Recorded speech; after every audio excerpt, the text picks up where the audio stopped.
Hello friends, एक बार फिर स्वागत है आपका जूलॉजी क्लासेज में। आज का हमारा टॉपिक रहेगा general structure of plant cells, अर्थात पादप कोशिका का सामान्य संरचना की आज हम स्टडी करेंगे। पादप कोशिका की संरचना की बात करें तो हमें इलेक्ट्रॉन माइक्रोस्कोप से देखने पर कुछ इस प्रकार का डायग्राम दिखाई देता है।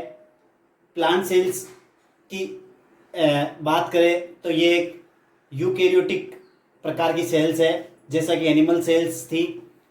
एनिमल सेल्स की शेप साइज से प्लांट सेल की शेप साइज वेरियस प्रकार की होती है। अर्थात आप यूँ कह सकते हैं कि प्लांट सेल्स की साइज स्मॉल से लेकर लार्ज या बिग होती है। जैसे अगर हम बात करें स्मॉल एल्गा की तो उसकी साइज बहुत कम होती है, जबकि बात करें हम किसी हायर प्लांट्स की जैसे यूकलिप्टिक्स, उनकी सेल साइज अधिक होती है। आज का हमारा जो वीडियो बेस रहेगा वो प्लांट सेल की संपूर्ण डिटेल स्टडी पे है। सबसे पहले हम बात करते हैं प्लांट सेल की आउटर मोस्ट लेयर, जिसे हम सेल वॉल कहते हैं। सेल वॉल या कोशिका भित्ति। सेल वॉल की बात करें तो सेल वॉल इसकी आउटर मोस्ट लेयर होती है और प्लांट सेल्स में वेल डेवलप होती है। हमने एनिमल सेल्स में देखा था सेल वॉल अनुपस्थित होती है, जबकि यहाँ सेल वॉल क्लियरली विजिबल होती है और इलेक्ट्रॉन माइक्रोस्कोप में स्पष्ट रूप से नजर आती है।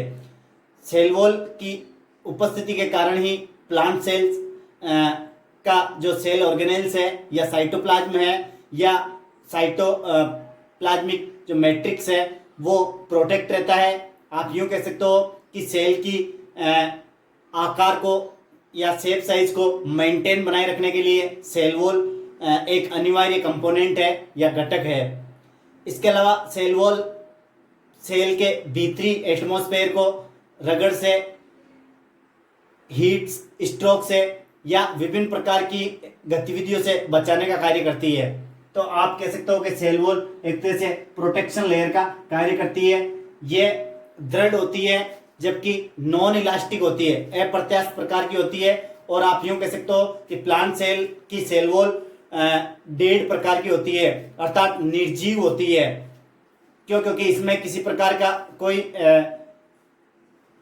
आयंस का ट्रांसफरेशन या यूं कह सकते हो आप आयनों का पारगम्य नहीं हो पाता है। ये निर्जीव प्रकार की होती है। और बात करें हम इनके कंपोजिशन की तो सेल वॉल सामान्यतः प्लांट सेल्स, चाहे हायर प्लांट्स हो चाहे लोअर प्लांट्स हो, सभी में सेल्यूलोज नामक पॉलीसेकेराइड से बनी होती है। तो सेल्यूलोज एक डेड सब्सटेंसेज है जो इनका मुख्य कंपोजिशन है। अर्थात सेल वॉल की बात करें तो प्लांट सेल मुख्यतः सेल्यूलोज से मिलकर बनी होती है। इनके अलावा बात करते हैं सेंटर में पाई जाने वाली लेमिला की, जिसे सेंट्रल लेमिला कहते हैं, जो कि सेल वॉल और प्लाज्मा मेम्ब्रेन दोनों के मध्य उपस्थित होती है। इसका कोई विशेष कार्य नहीं होती है, ये भी शेप साइज मेंटेन रखने का कार्य करती है। इसके अलावा सेल वॉल और सेल मेम्ब्रेन के बीच में कुछ इंटरप्शन देखने को मिलते हैं, जिन्हें हम पोर्स के रूप में देख सकते हैं। ये पोर्स आपको डायग्राम में स्पष्ट दिखाई दे रहे होंगे। ये पोर प्लाज्मोडेस्माटा कहलाते हैं। अर्थात एक प्लांट सेल्स अन्य सेल से कनेक्ट प्लाज्मोडेस्माटा के द्वारा रहती है। अर्थात प्लाज्मोडेस्माटा वे छिद्र या स्थान है जिनके द्वारा एक पादप कोशिका अन्य कोशिकाओं से संलग्न रहती है।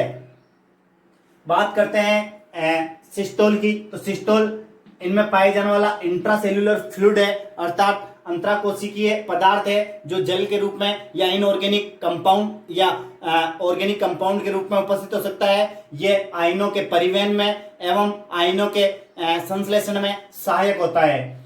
नेक्स्ट बात करें हम एक महत्वपूर्ण ऑर्गेनेल जिसे हम प्लाज्मा मेम्ब्रेन या सेल मेम्ब्रेन कहते हैं। बात करते हैं कोशिका कला की, तो कोशिका कला इनकी यूकेरियोटिक सेल होने की वजह से एनिमल सेल्स की तरह फॉस्फोलिपिड और प्रोटीन से मिलकर बनी होती है।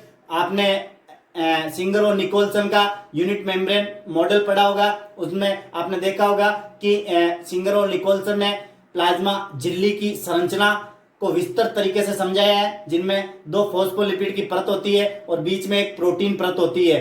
अर्थात प्रोटीन के अणु फॉस्फोलिपिड की या लिपिड के परतों के बीच में धसे रहते हैं।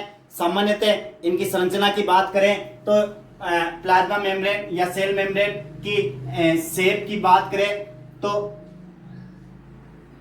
ये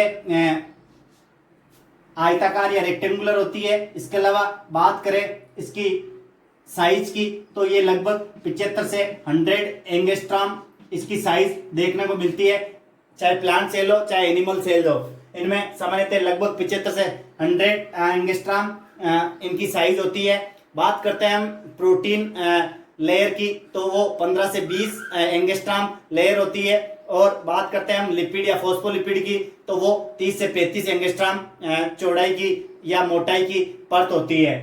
सेल मेम्ब्रेन या प्लाज्मा मेम्ब्रेन के कार्य की बात करें तो इनका प्रमुख कार्य आयंस का ट्रांसपोर्टेशन है, अर्थात आयनों के परिवहन में ये सहायक होती है। साथ ही कोशिका के संरचना या कोशिका की शेप बनाए रखने का कार्य भी ये करती है और यांत्रिक आधार प्रदान करती है, या आप कह सकते हो मैकेनिकल सपोर्ट प्रोवाइड करती है सेल को, तथा भीतरी कोशिका द्रव्य को एक तरह से प्रोटेक्ट या सुरक्षित रखने का कार्य भी प्लाज्मा मेम्ब्रेन करती है। तो प्लाज्मा मेम्ब्रेन आयंस के ट्रांसपोर्टेशन के लिए रेस्पॉन्सिबल होती है मेनली। इनके अलावा ये कोशिका द्रव्य को यांत्रिक प्रकार से सहारा प्रदान करती है और विभिन्न प्रकार के आयनों के ट्रांसपोर्टेशन या यूं कह सकते हो आप आयन कंसंट्रेशन को इन और आउट करने के लिए ये रेस्पॉन्सिबल होती है। नेक्स्ट बात करते हैं इनमें पाई जाने वाली एक महत्वपूर्ण संरचना जिसे क्लोरोप्लास्ट कहते हैं। क्लोरोप्लास्ट की बात करें तो ये एनिमल सेल में अनुपस्थित होते हैं, जबकि प्लांट सेल में ये वेल डेवलप्ड होते हैं, अर्थात सुविकसित होते हैं। क्लोरोप्लास्ट की बात करें तो प्लास्टिड या क्लोरोप्लास्ट की उपस्थिति के कारण ही प्लांट सेल्स अपने न्यूट्रिशन का फॉर्मेशन कर सकती है। अर्थात आप यूं कह सकते हो कि कार्बोहाइड्रेट का सिंथेसिस या संश्लेषण करने की क्षमता प्लांट सेल्स में उपस्थित होती है, जो फोटोसिंथेसिस प्रोसेस के द्वारा होती है। अर्थात प्रकाश संश्लेषण के द्वारा ये हरित लवक की उपस्थिति में अपने भोज्य पदार्थों का निर्माण स्वयं कर सकते हैं। अतः ये स्वपोषी प्रकार के फीचर दर्शाते हैं। अर्थात आप यूं कह सकते हो कि एक प्लांट सेल कंप्लीटली ऑटोट्रोपिक प्रकार का मोड ऑफ न्यूट्रिशन शो करती है। क्लोरोप्लास्ट के अलावा हम बात करें तो इनमें प्लांट सेल में क्रोमोप्लास्ट भी देखने को मिल सकते हैं, जो कि विभिन्न प्रकार के कलर कॉम्बिनेशन को शो करते हैं। जैसे एल्गा में पाए जाने वाले विभिन्न प्रकार के प्लास्टिड, जैसे ब्राउन एल्गा की बात करें तो फियोप्लास्ट नामक प्लास्टिड या फोटोसिंथेसिस पिगमेंट उनमें उपस्थित रहता है। अतः उनका रंग भूरे प्रकार का होता है या ब्राउन प्रकार का होता है। अर्थात अलग अलग प्लांट सेल्स में अलग अलग प्रकार के फोटोसिंथेटिक पिगमेंट देखने को मिलते हैं। ऐसे ही बात करें हम रेड एल्गा की तो उनमें रोडोप्लास्ट नामक प्लास्टिड या लवक पाया जाता है, जो कि उनमें सामान्यतः रेड कलर के लिए रेस्पॉन्सिबल होता है। अर्थात विभिन्न प्रकार के ल्यूकोप्लास्ट, क्रोमोप्लास्ट और क्लोरोप्लास्ट प्लांट सेल की विशेषता होती है। क्लोरोप्लास्ट के इंटरनल स्ट्रक्चर की बात करें तो यहाँ डबल मेम्ब्रेनस स्ट्रक्चर शो होता है। अर्थात chloroplast double membranous bound cell organelle है, जिसकी इनर मेम्ब्रेन और आउटर मेम्ब्रेन होती है। इनर मेम्ब्रेन के भीतर विभिन्न प्रकार की संरचनाएं एक कोइंस के रूप में उपस्थित होती है, जिसे हम ग्रेना कहते हैं। अर्थात थाइलोकोइड संरचना अगर एक कोइन या पट्टी के रूप में व्यवस्थित होती है तो उसे हम ग्रेना कहते हैं, और सिंगल स्ट्रक्चर को हम ग्रेनम कहते हैं। तो ग्रेना और ग्रेनम इनमें इनर मेम्ब्रेन में या थाइलोकोइड मेम्ब्रेन में उपस्थित होते हैं। अगर बात करें हम इनके अलावा अन्य संरचनाओं की तो यह आपको एक स्ट्रक्चर दिखाई दे रहा होगा। ये बड़ी सी संरचना जो आपको डायग्राम में दिखाई दे रही है, ये एक वैक्यूल के रूप में या रिक्तिका के रूप में उपस्थित होती है।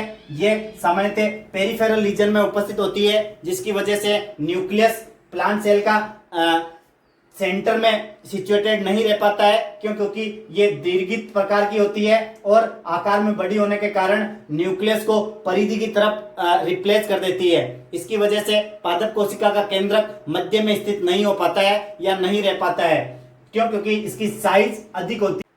इसके अलावा एक विशेष प्रकार की संरचना जो ये दिखाई दे रही है आपको, ट्यूबुलर स्ट्रक्चर, और इसके एंड या मार्जिन एंड पे ये वेसाइकल या वैक्यूल्स दिखाई दे रहे हैं। तो ये संरचना इनमें गोल्जी अपरेटस या गोल्जी बॉडी कहलाती है। गोल्जी बॉडी की बात करें तो ये 3 घटकों से मिलकर बनी होती है, जिनमें सिस्टर्नी, वेसाइकल और वैक्यूल्स, तीनों संरचनाएं मिलकर एक गोल्जी बॉडी का फॉर्मेशन करते हैं।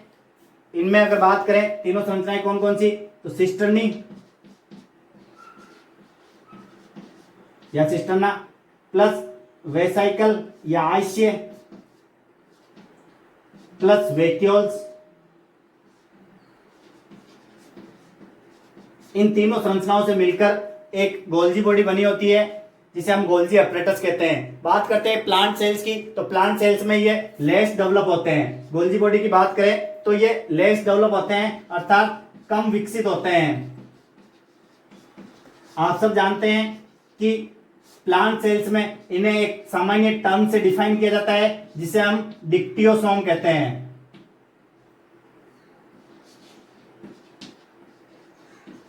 अर्थात प्लांट सेल्स के गोल्जी बॉडी को हम डिक्टियोसोम कहते हैं। अगर गोल्जी बॉडी के कार्य की बात करें तो इनका मुख्य कार्य सिक्रीशंस है। ये लिपिड, फॉस्फोलिपिड और अमीनो एसिड्स से मिलकर बने होते हैं, और इनका मुख्य कार्य स्रावण है। ये विभिन्न प्रकार के इनऑर्गेनिक कंपाउंड के साथ साथ में लिपिड और प्रोटीन अणुओं को सीक्रेट या सिंथेसिस करने का कार्य करते हैं, और इनका मेनली ये कार्य होता है कि ये संश्लेषण के अलावा स्रावण करके आप कह सकते हो सिस्टोल की सहायता से या साइटोप्लाज्म की सहायता से ये कोशिका द्रव्य में विभिन्न प्रकार के लवणों का या लिपिड्स का मॉलिक्यूल का संश्लेषण करते हैं। इनके अलावा बात करें एक महत्वपूर्ण संरचना राइबोसोम्स की, तो राइबोसोम यूकेरियोटिक सेल्स में उपस्थित होती है। अगर प्लांट सेल हो चाहे एनिमल सेल हो, एनिमल और प्लांट सेल्स दोनों में राइबोसोम्स की उपस्थिति होती है, और ये सामान्यतः 80S प्रकार के होते हैं। राइबोसोम की बात करें तो ये एक यूकेरियोटिक सेल में 18S प्रकार के होते हैं। एस श्वेतबर्ग इकाई कहलाती है, जिसे हम अवसादन गुणांक या सेडिमेंटेशन कोफिशिएंट भी कहते हैं।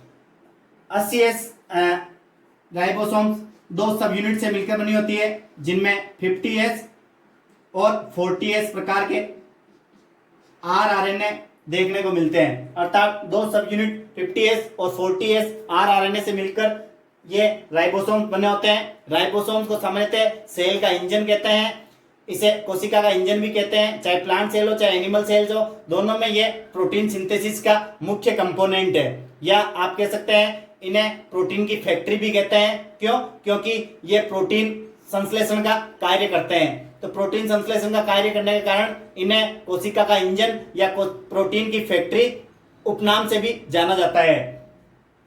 राइबोसोम के अलावा बात करें तो एक और महत्वपूर्ण सेल ऑर्गेनेल्स इनमें उपस्थित होता है, जिसे हम माइटोकॉन्ड्रिया कहते हैं। माइटोकॉन्ड्रिया भी डबल मेम्ब्रेनस ऑर्गेनेल है, जिसकी बात करें तो ये आउटर मेम्ब्रेन है और ये इनर मेम्ब्रेन है। इनर मेम्ब्रेन इसकी क्रिस्टी कहलाती है। इनर मेम्ब्रेन पे ये इस प्रकार का जो स्ट्रक्चर होता है, ये वाली संरचनाएं क्रिस्टी कहलाती है, जिनपे F1 पार्टिकल्स होते हैं, जिन्हें हम ऑक्सीसोम्स कहते हैं।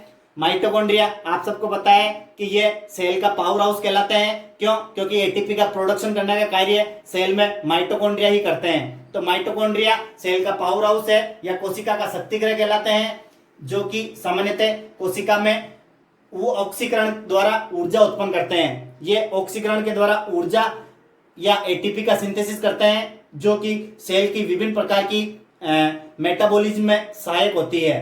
तो कोशिका में ऊर्जा उत्पादन के लिए माइटोकॉन्ड्रिया रेस्पॉन्सिबल होते हैं। अगर बात करें एनिमल और प्लांट सेल्स, तो दोनों में ये डेवलप होते हैं, और कोशिका की स्थिति या फंक्शन के बेसिस पे इनकी संख्या बदलती रहती है। ये 1 से लेके हजारों तक एक कोशिका में उपस्थित हो सकते हैं। इनके अलावा बात करें हम एक महत्वपूर्ण संरचना, जो कि इसकी परिधि या पेरिफेरल रीजन में स्थित होता है, जिसे हम न्यूक्लियस कहते हैं। ये जो संरचना आपको दिखाई दे रही है, ये इसका न्यूक्लियस कहलाता है प्लांट सेल्स का। प्लांट सेल्स के न्यूक्लियस की बात करें तो ये इनमें 3 विशिष्ट संरचनाएं देखने को मिलती है।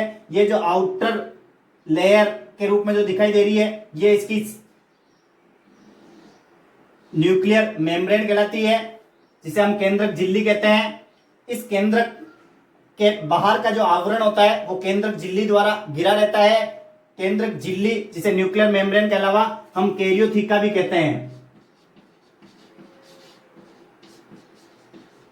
इस केंद्रक झिल्ली के भीतर भरा हुआ पदार्थ केंद्रक द्रव्य कहलाता है या न्यूक्लियोप्लाज्म कहलाता है।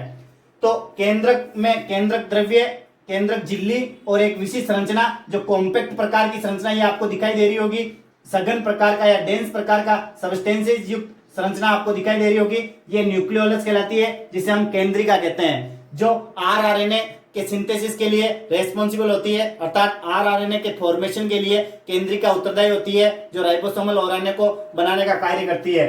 तो न्यूक्लियोलस, न्यूक्लियर मेम्ब्रेन और न्यूक्लियोप्लाज्म, इन तीनों से मिलकर एक न्यूक्लियस बना होता है, जिसमें कि डीएनए उपस्थित होता है और डीएनए क्रोमोसोम में उपस्थित होता है, जहां डीएनए में जीन्स देखने को मिलते हैं और जीन्स जिसे हम आनुवांशिकी की इकाई कहते हैं या यूनिट ऑफ जेनेटिक्स कहते हैं, जो कि विभिन्न प्रकार के इंफॉर्मेशंस को कंटेन किए होते हैं और एक पीढ़ी से दूसरी पीढ़ी में इन जीनों के द्वारा ही इंफॉर्मेशंस या सूचनाएं एमआरएनए के द्वारा ट्रांसलेशन और आप कह सकते हो ट्रांसक्रिप्शन द्वारा एक पीढ़ी से दूसरी पीढ़ी में पहुंचाई जाती है।